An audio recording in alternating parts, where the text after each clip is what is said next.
तो निष्कर्ष क्या देखते हैं कि जो ठगी का जो दमन अभियान चलाया गया औपनिवेशिक शासन में, उसमें बोला गया ना कि यह सभ्यता का बोझ है, कि नीति का हिस्सा। सभ्यता का बोझ का मतलब भारत की सभ्यता को एक बोझ माना गया और यूरोपीय सभ्यता को लादा गया। और यह बोला गया कि तुम मेरा सभ्यता को अपनाओ क्योंकि तेरा सभ्यता बहुत ही बर्बर है।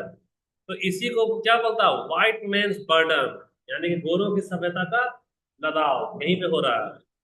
इसने यात्रियों की सुरक्षा सुनिश्चित की, वहीं दूसरी ओर इसका उपयोग कैसा किया गया, तो स्थानीय संस्कृति को नीचा दिखाने के लिए किया गया। रिकॉर्डिंग हो रहा है कि नहीं? स्थानीय संस्कृति को नीचा दिखाने के लिए और ब्रिटिश नैतिक श्रेष्ठता को साबित करने के लिए किया गया। आधुनिक दृष्टिकोण से देखोगे तो यह अभियान जो है सो औपनिवेशिक इतिहास लेखन की जटिलताओं और विरोधाभासों को उजागर करता है। क्यों? क्योंकि जानते हो ये वाला जो ठगी का जो जितना लिखावट है ना, ब्रिटिश साहित्य में तुमको मिलेगा। तो अगर वास्तव में ऐसा समुदाय था जो कि इतना क्रूर था, तो उसका तो भारतीय इतिहास में भी तो वर्णन होता, कुछ तो उसका लोकल जो कवि कविता लोग के माध्यम से उसका विवरण होता, लेकिन ऐसा यहाँ नहीं है। आप देखो लॉर्ड डलहौजी क्या क्या तुम्हारा फैसला लिया था, विवादास्पद फैसला। तो लॉर्ड डलहौजी जो 1848 से 1856 के समय में रहा, पहला है तुम्हारा डॉक्ट्रिन ऑफ लैप्स। पूछेगा, देखो बहुत अच्छा से नोट्स बनाए हैं, गौर से सोचो। पहले हम लोग नोट्स कैसा बनाए, ब्रिटिश ईस्ट इंडिया कंपनी का अधिकारी। दूसरा हम लोग बनाए ब्रिटिश क्राउन क्राउन के तहत टोटल नियुक्त अधिकारी और उसका महत्वपूर्ण कार्य। फिर तीसरा तेरा हेडिंग दे रहा है क्या, कि ब्रिटिश ईस्ट इंडिया कंपनी में कौन सा ऐसा गवर्नर जनरल है जिसका फैसला सबसे विवादों में रहा। तो जो जितना विवादास्पद रहेगा उसी से ना एग्जाम में हमारा क्वेश्चन पूछेगा। याद रखना, जो विवाद में नहीं रहा उससे क्वेश्चन पूछता है क्या, नहीं पूछता है। तो देखो ये डॉक्ट्रिन ऑफ लैप्स, यानी कि बिना वारिस वाले राज्य सतारा झांसी नागपुर पर क्या क्या विलय कर लिया, कौन लाया, लॉर्ड डलहौजी। वही इसी को बोला गया उत्तराधिकार को हम नहीं मानेंगे। दूसरा है अवध था अनैतिक विलय। अवध के ऊपर क्या इल्जाम लगा था, कि आपको शासन करने का तरीका सही नहीं है, और अवध को अपने में मिला लिया। तो ये भी अवध का अनैतिक विलय 1856 में हुआ। तो नवाब वाजिद अली शाह को गद्दी से हटाकर अवध पर कब्जा, ये भी क्या विवादों में रहा। और इसी के कारण क्या हुआ, बंगाल में फिर विरोध हुआ। अवध के जो सैनिक है वह बंगाल में जाकर क्या हुए, मिल गए और फिर अंग्रेजों के खिलाफ लड़ाई लड़े। ये तेरा 1857 का बीज पड़ा था ये, इसको हटाना। तीसरा तेरा रेलवे और टेलीग्राफ।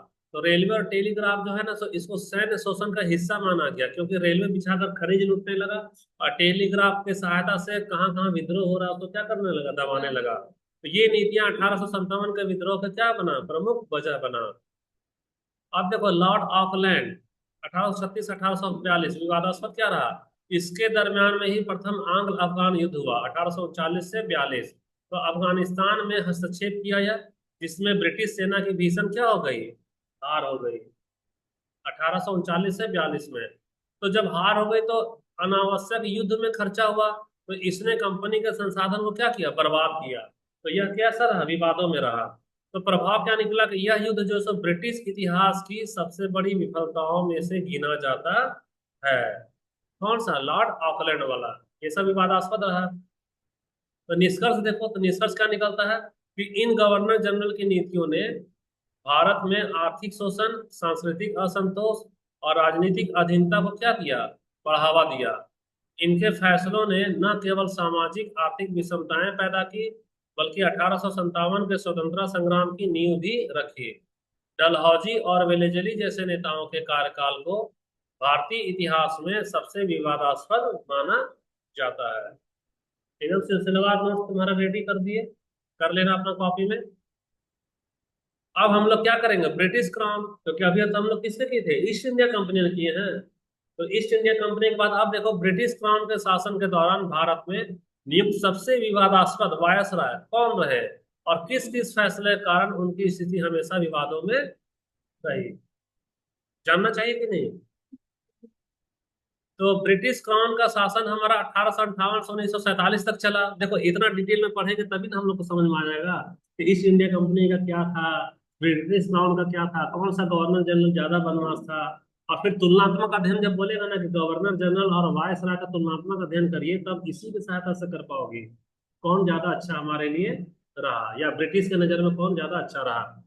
तो कई सारे वायसराय कैसे रहे, विवादों में रहे, लेकिन कुछ सबसे अधिक विवादास्पद वायसराय और उसके फैसले इस प्रकार हैं। लॉर्ड डलहौजी, 1848 से लेकर 1856 वाला है। तो रुकना थोड़ा सा, एक मिनट। ये ब्रिटिश क्राउन का ना लिए हैं, तो ब्रिटिश क्राउन वाला ये वाला थोड़ा सा एज गड़बड़ हो गया। ये डलहौजी को हमको नहीं लेना था, क्योंकि डलहौजी तो तुम्हारा इसमें ना आ रहा है, ये ईस्ट इंडिया कंपनी वाला में आ रहा है, ये गलती से आ गया है। ये तो रिपीट हो गया लग रहा है ना, रिपीट हो गया क्या, देखने दो। लॉर्ड कर्जन, इसका एज क्या, इसका डेट क्या लिखे हैं देखो तो। हाँ, ये तो तुम्हारा ईस्ट इंडिया कंपनी वाला है। ये किसका है ये, ईस्ट इंडिया कंपनी का। क्यों? क्योंकि 1858 के बाद में तुम्हारा आया है ब्रिटिश क्राउन, तो ये ईस्ट इंडिया कंपनी वाला यहाँ गलती से आ गया है, तो नंबरिंग सुधार लेना तुम लोग। लॉर्ड कर्जन को देखे हो, 1899 से लेकर 1905 में, तो क्या क्या विवादास्पद नीति रहा। 1905 में यह बंगाल का क्या क्या विभाजन किया, बंगाल को धार्मिक आधार पर बांट दिया, जहां हिंदू ज्यादा थे वहां का हिंदू पश्चिम बंगाल कर दिया, और जहां मुस्लिम वाला बहुल क्षेत्र है उसको पूर्वी बंगाल में बांट दिया।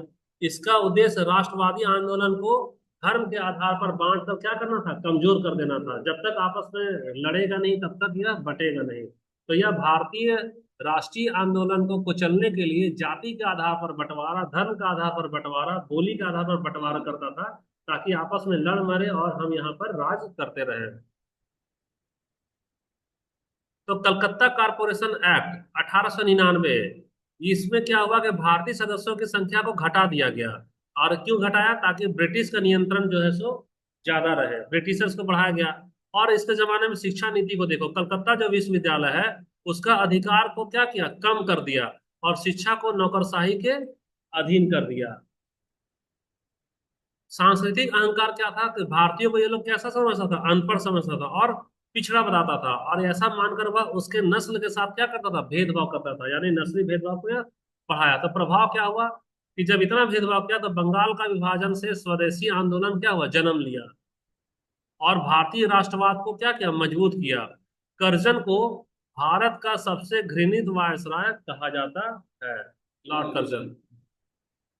अब लॉर्ड लिटन देखो, 1876 से लेकर 1880, तो विवादास्पद नीति क्या कह रही है, तो वर्नाकुलर प्रेस एक्ट लाया 1878 में। ये पता है ना क्या था वर्नाकुलर प्रेस एक्ट, यह भारतीय भाषाओं के अखबारों पर सेंसरशिप लगाकर स्वतंत्र पत्रकारिता को क्या किया, कुचल डाला।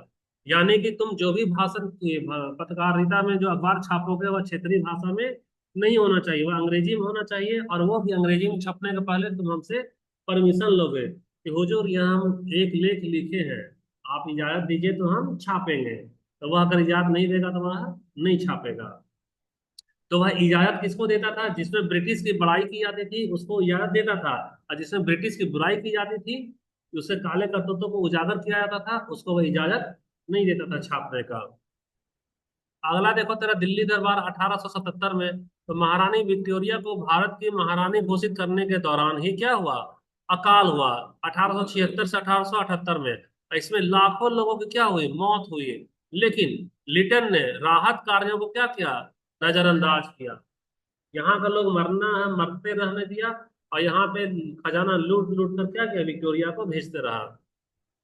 1878 में आर्म्स एक्ट विवादास्पद रहा। इसके तहत भारतीयों को हथियार रखने पर प्रतिबंध लगाया गया, जबकि अंग्रेजों को इससे क्या दी गई, छूट दी गई। तो प्रभाव क्या होगा, उसकी नीतियों ने राष्ट्रवादी चेतना को जन्म दिया, और बाद में कांग्रेस के गठन का मार्ग प्रशस्त किया। लॉर्ड कैनिंग 1856 से 1862 वाला देख रहे हैं, तो हाँ ये वाला फर्स्ट होना चाहिए था, तुम लोग सुधार लेना, वो बार दोबारा टाइप हो गया होगा, तो सुधार लेना उसमें। तो 1857 के विद्रोह का क्या किया यार, दमन किया। तो विद्रोह के बाद फांसी जबरदस्त देने लगा यार, जिस सरेरा क्या क्या फांसी पे देने लगा, और संपत्ति को क्या किया, जब्त करने लगा। ऐसा नियम बनाया जिसको कैनिंग का क्या कहा गया, खूनी दौर कहा गया। और देखो इंडियन काउंसिल एक्ट 1871, इसके तहत शासन को क्या किया गया, और केंद्रीकृत करके और क्या किया, मजबूत किया। और जितने भी भारतीय थे उसको प्रशासनिक काम से बाहर रखा, उसको चपरासी और कलर का काम में रखा, बीडीओ सीओ कलेक्टर का पद से क्या किया, हटा दिया। और ये तो क्या किया था, ये डॉक्ट्रिन ऑफ लैप्स को क्या कोशिश किया है, जारी रखने का। इसका एज देख लो, ये तेरा 1856 वाला है ना, 1856 से तेरा 1862, तो ये शुरू में जारी रखा था, 1858 के बाद तो खत्म हो गया था, लेकिन शुरुआत में क्या किया, डलहौजी की नीतियों को जारी रखा। जो उत्तराधिकार जिसका नहीं है उसको क्या कर लेता था, यह विलय कर लेता था। यह उसी वाला में ही है। यह डॉक्ट्रिन ऑफ लैप्स के नियम को जारी रखा, डलहौजी की नीति को अपनाकर अवध का क्या किया, विलय कराया। तो प्रभाव क्या रहा कि उससे कार्यकाल को ब्रिटिश निरंकुशता का प्रतीक माना जाता है। लॉर्ड रिपन 1880 से 1884, विवादास्पद क्या रहा, इल्बर्ट बिल विवाद 1883 में आया। तो इल्बर्ट बिल क्या था भैया, तो भारतीय न्यायाधीश को यह अधिकार दिया था कि आप जो है सो यूरोपीय अधिकारी पर भी मुकदमा चला सकते हैं। इसका अधिकार किसको दिया था, भारतीय जज को भी। बाद में अंग्रेज इसका विरोध किया और बोले कि नहीं, ब्रिटिश लोग तो भगवान के सर जैसा है ना, तो उस पर यह मुकदमा कैसे चलाएगा भारतीय। भारतीय खाली भारतीय के ऊपर मुकदमा चला सकता है, और अगर एक अंग्रेज मान लो कत्ल भी किया है, तो उसको मुकदमा का सामना कौन करना पड़ेगा, अंग्रेज का जज के सामने, भारत का जज वहां नहीं जाएगा। तो यूरोपीय अपराधियों के मुकदमे चलाने का अधिकार देने का प्रस्ताव रखा था, लेकिन ब्रिटिश समुदाय ने क्या किया, इसका विरोध किया और इस बिल को क्या किया, कमजोर कर दिया। तो देखो, स्थानीय स्वशासन की शुरुआत यहीं से हो रही है। भारतीय को सीमित अधिकार देने का भी यहाँ क्या किया, यह प्रयास किया, लेकिन ब्रिटिश अधिकारियों ने इसे भारतीयों को अधिक स्वतंत्रता देने के रूप में दे रखा। यानी कि इससे पता चल रहा है कि लॉर्ड रिपन थोड़ा सा क्या था, यह उदारवादी था। वह ज्यादा भेदभाव नहीं किया। लेकिन यह किसके नजर में विवाद में आ गया, अंग्रेजों की नजर में विवाद में आ गया। प्रश्न हमारा क्या है, विवादास्पद फैसला फैसला, चाहे वह भारत के नजर में हो चाहे वह अंग्रेज के नजर में हो। तो तुम्हारा ये जो वायसराय है जो है हमारा, यह वायसराय भारत के नजर में तो अच्छा है, लॉर्ड रिपन, तो किसके नजर में खराब हो गया, अंग्रेज के नजर में। और इसके द्वारा लिया गया फैसला क्या है, विवादों में चला गया, इसलिए क्वेश्चन में इसका आंसर को शामिल किया गया है। प्रभाव क्या है, रिपन को उदारवादी वायसराय कहा जाता है, लेकिन इल्बर्ट विल विफलता ने भारतीयों में राजनीतिक जागरूकता बढ़ा दी। वह समझ गया कि अंग्रेज यहाँ क्या कर रहे थे, दोगलाई कर रहे हैं, ये हमको पूरा अधिकार नहीं देंगे। अब लॉर्ड माउंटबेटन, इसको भी विवादास्पद रखा गया है। कार्यकाल क्या रहा, 1947 ही रहा। तो विवादास्पद नीति क्या रही है, भारत और पाकिस्तान का क्या किया, विभाजन कर दिया। जल्दबाजी में की गई रेड क्लिफ रेखा ने लाखों लोगों को विस्थापित किया। और ये रेखा खींच दिया, बोला इस रेखा के उधर वाला हिंदू रहेगा, इधर वाला मुसलमान रहेगा। तो लाखों लोग इधर से उधर हो गए, और फिर सांप्रदायिक हिंसा को जन्म दिया। और लॉर्ड माउंटबेटन के कारण ही आज भारत पाकिस्तान और बांग्लादेश आपस में क्या है, लड़ मर रहा है। ये अभी तक असर डाल रहा है ये। और देखो, रियासतों का विलय, रियासतों का विलय में देखो, हैदराबाद और कश्मीर जैसी रियासतों के विलय में जनमत को क्या किया गया, नजरअंदाज किया गया। क्यों, क्योंकि हैदराबाद की जनता भारत के साथ मिलना चाह रही थी। तो है, लेकिन हैदराबाद का निजाम क्या है, पाकिस्तान में मिलना चाह रहा था। उसी तरह से कश्मीर में की जो जनता है ना, उस समय कश्मीरी पंडित बहुत ज्यादा थे, वो अभी भारत के साथ विलय चाहते थे, लेकिन कश्मीर का राजा क्या चाह रहा था कि हम एक स्वतंत्र राज्य बना रहे हैं। तो प्रभाव क्या हुआ, तो विभाजन के कारण 10-20 लाख लोगों की मौत हो गई, और 1.5 करोड़ लोगों का क्या हुआ, पलायन हुआ, जिसको इतिहास का सबसे खूनी विभाजन माना जाता है। ये तो हो गया ना हमारा खत्म। निष्कर्ष देखते हैं।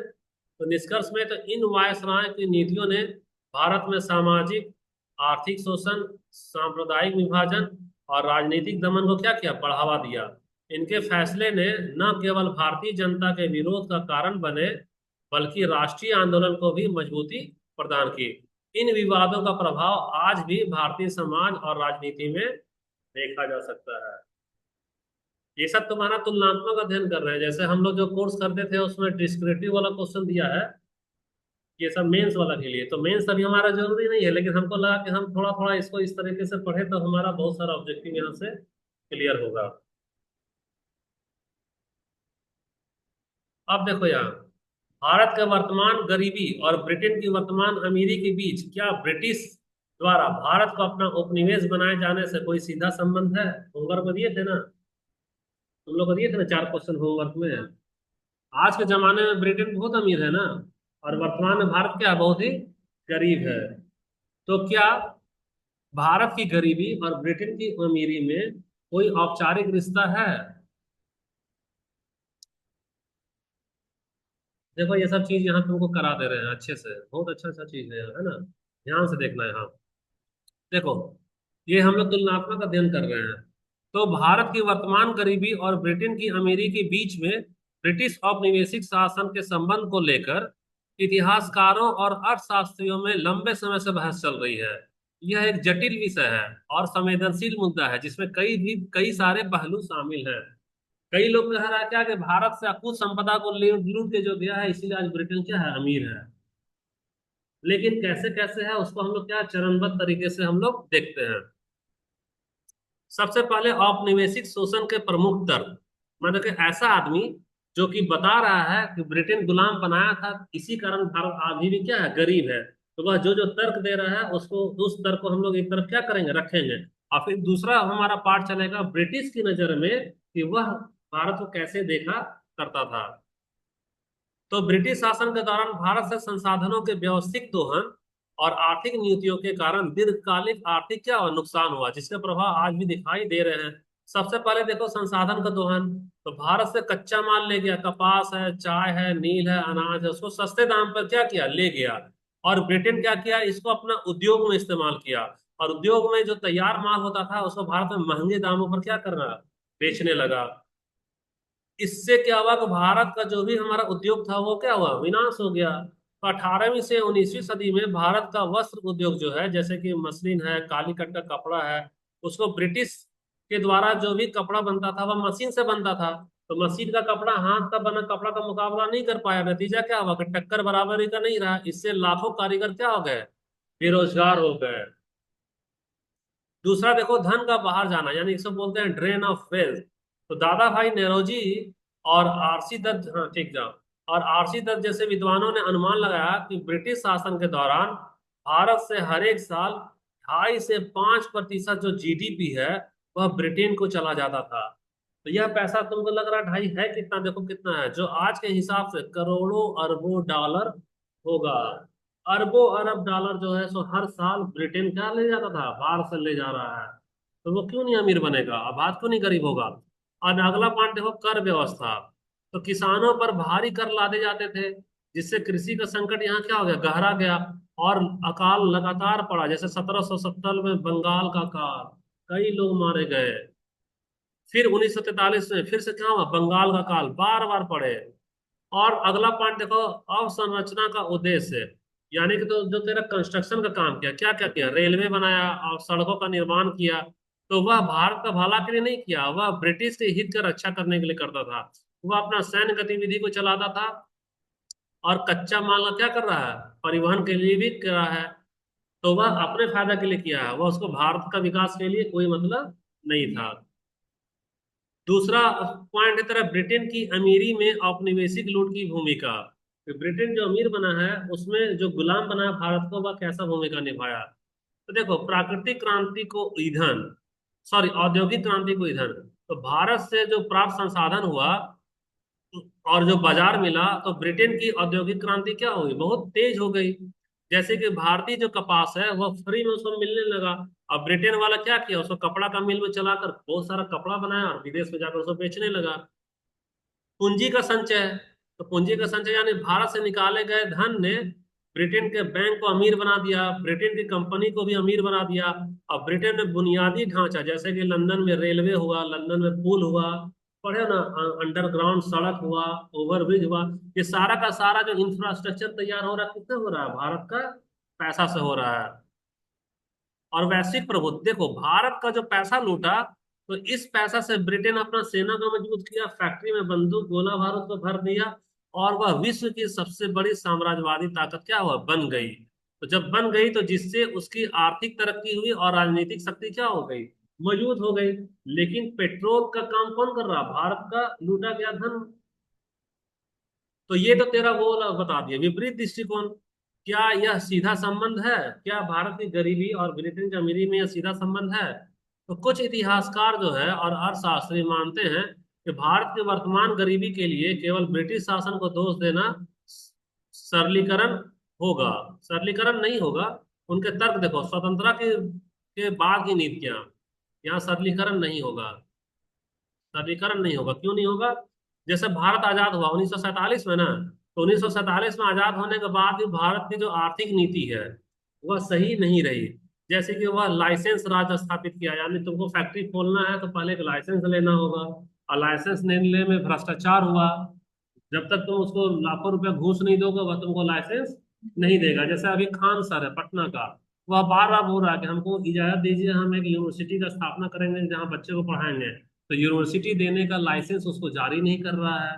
क्यों नहीं कर रहा है? क्योंकि पर्दे के पीछे उससे करोड़ों रुपया मांग रहा है। तो लाइसेंस राज कौन बनाया? आजाद भारत वाला ना बनाया? तो आजाद भारत लाइसेंस राज बनाया, इससे क्या हुआ? ठीक से फैक्ट्री नहीं खुल पाया। दूसरा, सार्वजनिक क्षेत्र पर जोर, वह पब्लिक प्रॉपर्टी पे ज्यादा दिया। जैसे बीएसएनएल पहले यूज करती थी ना, आज देखो बीएसएनएल जो भी सार्वजनिक कंपनी है उसके अधिकारी काम नहीं करते थे, घर पे बैठे रहते थे, नतीजा क्या हुआ? बीएसएनएल डूब गया। सारा सरकारी कर्मचारी कंपनी में, रेलवे में जाओ, कोई भी टाइम से गाड़ी आता है क्या?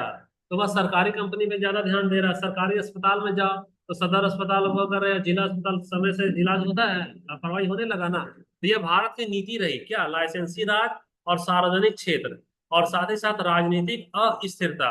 कोई भी एक पार्टी को बहुमत ठीक से, हर एक राज्य में अलग अलग गठबंधन की सरकार बन रही है, कभी ये पार्टी कभी वो पार्टी। तो नतीजा क्या हुआ कि लोकल मुद्दा उठाया।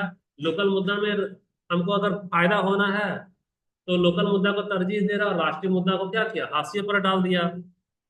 अगला कारण तेरा जनसंख्या का दबाव, कि भारत की विशाल जनसंख्या हो गई, तो इससे भी संसाधन पर क्या हुआ? दबाव बढ़ गया। जबकि ब्रिटेन की जनसंख्या क्या है? बहुत ही कम है। और वैश्विक संदर्भ संदर्भ देखोगे तो 20वीं सदी में वैश्विक अर्थव्यवस्था में क्या है? बदलाव आया। तो क्या बदलाव आया? पूरा विश्व में टेक्नोलॉजी फैला। टेक्नोलॉजी फैला तो ब्रिटेन क्या किया? टेक्नोलॉजी को अपनाया। जबकि भारत क्या किया? अभी भी हिंदू, मुसलमान, सिख, ईसाई, भगवा झंडा, मुहर्रम, रामनवमी, इसी में न उलझा है। भारत का संसद में बहस होने को देखो, कोई भी तकनीक पे बात करता है क्या? नहीं करता है। और तकनीक में अभी देखो, व्हाट्सएप कहाँ पे तुम चला रही हो? विदेशी है व्हाट्सएप। फेसबुक कहाँ? विदेशी है। जीमेल कहाँ? विदेशी है। गूगल कहाँ? विदेशी है।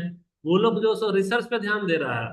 और भारतीय क्यों पिछड़ रहे हैं? क्योंकि अभी भी हम लोग किसमें उलझे हैं? जाति पे, धर्म पे, आरक्षण पे, संप्रदाय पे, परंपरा पे, इसी पे उलझे हैं। यहाँ तक छोड़ो, आम जनता को मान लो शामिल होता तो एक अलग बात था। जो प्रतिनिधि होता है, जो सांसद है और जो विधायक है, तुम कभी टेलीविजन खोल कर देखना, संसद में जब बहस होता है तो अधिकतर बहस जो सो हिंदू धर्म, मुस्लिम धर्म, सिख धर्म, ईसाई धर्म, हमारे यहाँ ये हुआ, हमने भगवा लहराया, हमने ये कब्रिस्तान गाड़ दिया, हमने फलाना ये कर दिया, इसी पे।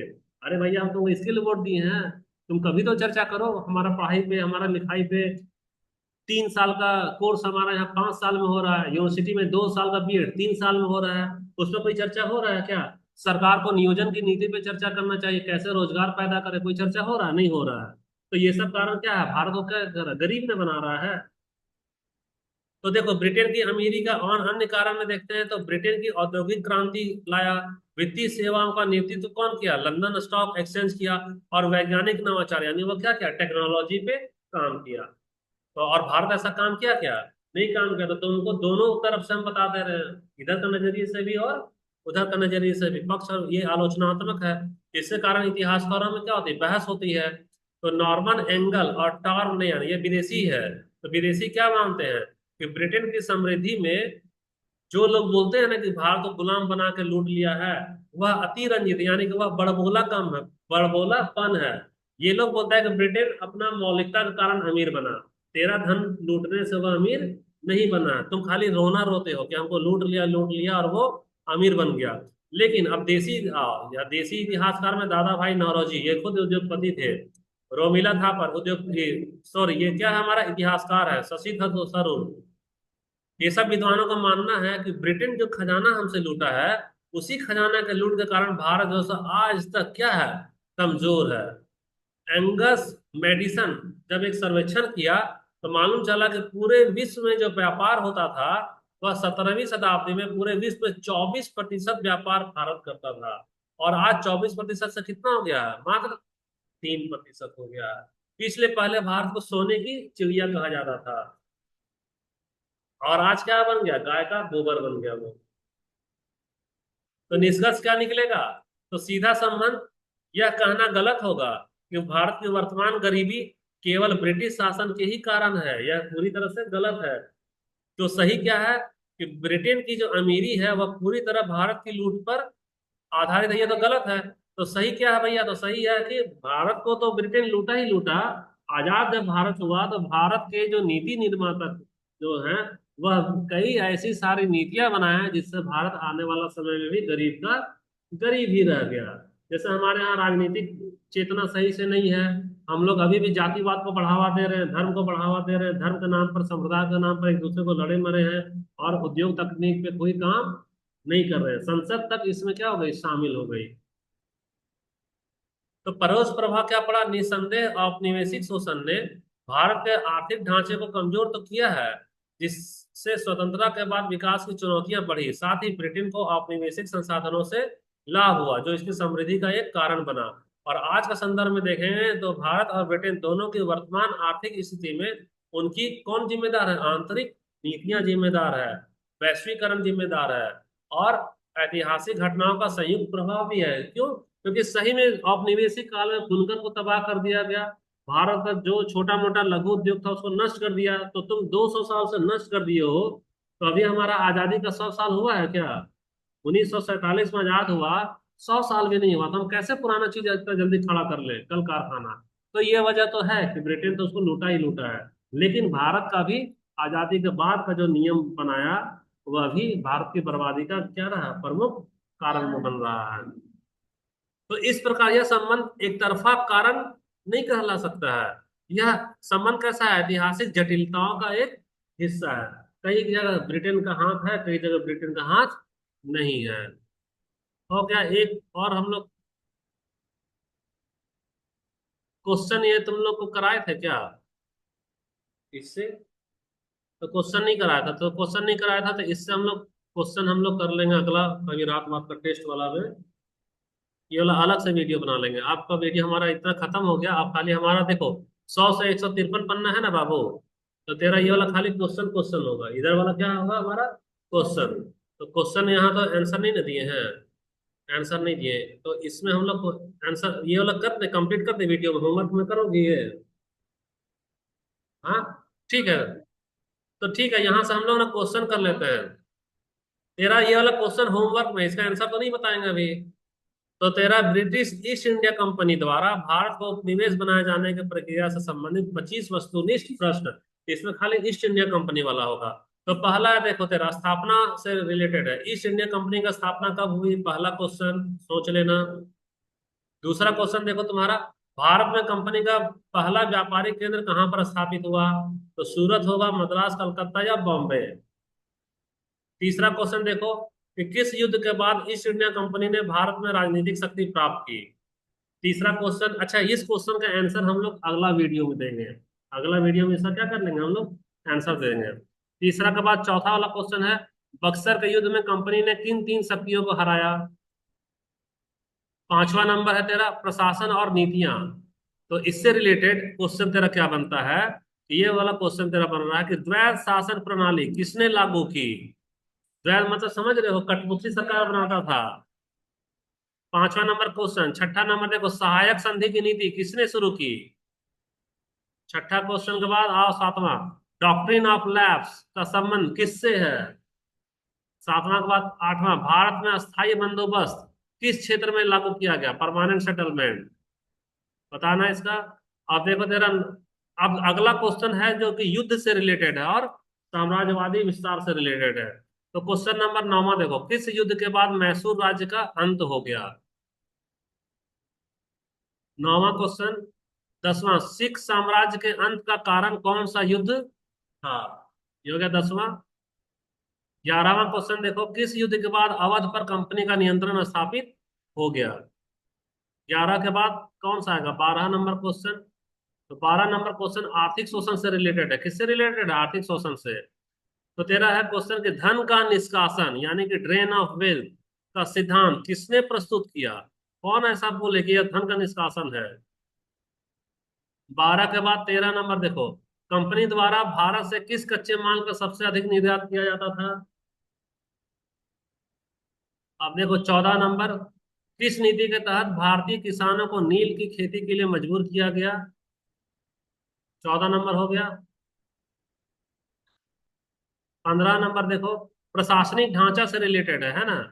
तो 1773 के रेगुलेटिंग एक्ट का मुख्य उद्देश्य क्या था? बहुत बार पूछा ये वाला क्वेश्चन। क्या यह कंपनी के व्यापार को बढ़ावा देना चाहता था? क्या यह कंपनी के प्रशासन पर ब्रिटिश सरकार का नियंत्रण स्थापित करना था? ये क्या यह भारतीयों को शिक्षा प्रदान करना था, या यह सैन्य शक्ति को कम करना था? क्या होगा इसका आंसर? चलो ठीक, तुम लोग आज रात में 7 बजे तक जवाब भेज देगी व्हाट्सएप में। 1 मिनट भी लेट करी तो फिर उसका चेक भी नहीं होगा, बता रहे हैं। दिन भर हम बैठे रहते हैं, तुम लोग भेजती है 7:30 बजे। भारत का पहला गवर्नर जनरल कौन था? 16वां नंबर। 17वां नंबर, कलकत्ता में सुप्रीम कोर्ट की स्थापना किस एक्ट के तहत हुई? 17 नंबर हो गया ये। 18 नंबर देखो, सामाजिक और सांस्कृतिक प्रभाव से रिलेटेड है कि सती प्रथा के उन्मूलन का श्रेय किसे दिया जाता है? ये वाला 18 नंबर हो गया तेरा। 19वां नंबर, अंग्रेजी शिक्षा की शुरुआत किसके द्वारा की गई? किसके द्वारा की गई? चलो बताना। हाँ। 20वां नंबर, ईसाई मिशनरियों को भारत में किस एक्ट के तहत प्रवेश मिला? 20 क्वेश्चन हो गया। अब अगला वाला क्वेश्चन है तेरा, जानते हो क्या? विद्रोह से रिलेटेड, कैसे विद्रोह हुआ और उसका कैसे अंत हो रहा है। तो 21वां नंबर है कि 1857 के विद्रोह का तात्कालिक कारण क्या था? पूछता है, बहुत बार पूछा है ये वाला क्वेश्चन। बहुत बार पूछा है। अच्छा, 21 के बाद में 22वां नंबर, 1857 के विद्रोह के बाद भारत का शासन किसके हाथ में आया? अच्छा, 22 के बाद में 23 नंबर देखो, भारत सरकार अधिनियम 1858 का मुख्य प्रावधान क्या था? क्या था बताओ? शिक्षा प्रणाली था। कंफ्यूज कर रही है। तुम गलत बता रही है। तुम गलत बता रही है। अब तेरा 24वां, महत्वपूर्ण व्यक्तित्व से रिलेटेड है ना। किसे भारत में ब्रिटिश साम्राज्य का वास्तुकार कहा जाता है? 24वां हो गया। और अब आज का लास्ट क्वेश्चन। लास्ट क्वेश्चन है कि वर्नाकुलर प्रेस एक्ट किसने लागू किया? आज जितना पढ़ाए हैं उसी में से ये क्वेश्चन है। तो अब आज का क्लास क्या हो गया? द एंड हो गया। द एंड हो गया। अब तुम लोग क्या करना है, इसका आंसर 7 बजे तक व्हाट्सएप में भेज देना।